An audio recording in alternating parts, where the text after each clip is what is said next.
gentlemen, start your Game Boys and prepare for Test Drive 6 on the Game Boy Color. Here's a look at the cars in the game, but once you start playing this, you'll quickly realize this is basically a cheaper version of RC Pro-Am, which, incidentally, is available on the Game Boy as Super RC Pro-Am. But this one has real cars. See, they look very similar to RC cars. Never mind.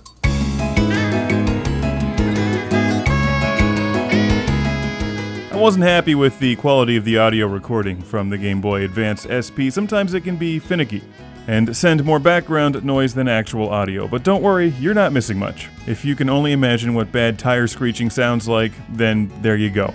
That's the soundtrack to Test Drive 6 and pretty much every other driving game on the Game Boy.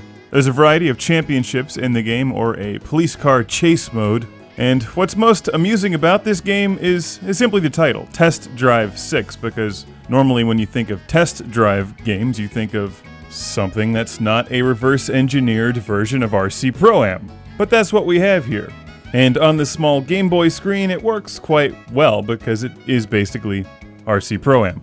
But the race structure in Test Drive 6 is completely different to the Game Boy's own Super RC Pro-Am. Also, you're not spelling out Nintendo by collecting letters. And there's different obstacles on screen, like construction barricades and parked cars. You're racing on courses that are in fabulous cities from around the world, like London, which looks exactly like this. Other cities include Sydney, Moscow, and Washington, D.C. Fabulous. So it's not a visually stunning game. What do you expect? It's the Game Boy Color, 1999. And it's a driving game. They were a tall order for any handheld game system back in the day. You can also get Test Drive 6 for the PlayStation, Sega Dreamcast, and PC. It is fun, and there are some other differences between this game and RC Pro-Am. Many of the tracks have little shortcuts that you can drive through and try to get a jump on the competition. It's not bad for a handheld because, in the end, it's playable. And there's some other differences between this game and Super RC Pro-Am. It has licensed cars, and they're slightly different. No, kind of. As much as they can be. You can upgrade them after you win races. There's a turbo boost that you can purchase after you win races, and you can buy other cars like the TVR and Dodge Viper and Audi TT. Also, as you just witnessed, there's jumps on the track. And the controls they're almost identical to Super RC Pro-Am. So if you enjoy that game, you might enjoy this one.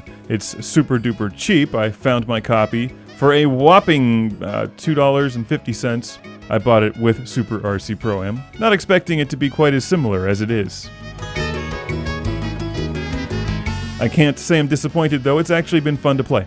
Not one I would go out of my way to really recommend to people, but it's not that bad either for what it is. Somebody should give that guy a ticket for parking his car there.